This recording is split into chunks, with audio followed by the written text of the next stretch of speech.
नमस्कार दोस्तों, स्वागत है आपका हमारे चैनल पीके गुरुजी में।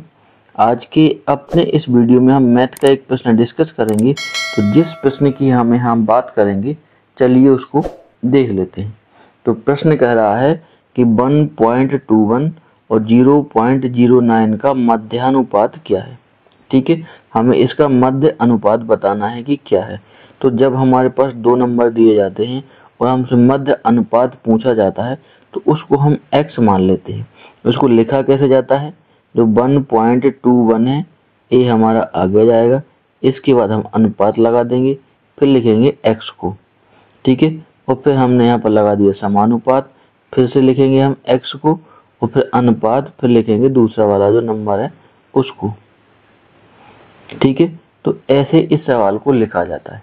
अब ऐसे सवाल को लिख लिया, इसमें होता क्या है कि जो बाहर बाहर के नंबर हैं इनका गुणा होता है और जो अंदर अंदर के नंबर हैं इनका गुणा होता है।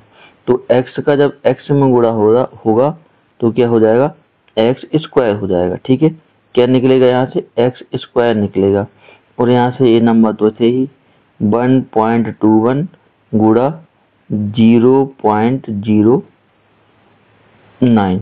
ठीक है, अगर हम इसका स्क्वायर हटाएंगे तो यहाँ पर क्या लग जाएगा, वर्गमूल लग जाएगा। तो यहाँ से क्या बचेगा, सिर्फ x बचेगा। और यहाँ 1.21 का वर्गमूल निकालेंगे तो ये समझ लीजिए जैसे 121 लिखा है, 121 का क्या होता है, 11 होता है।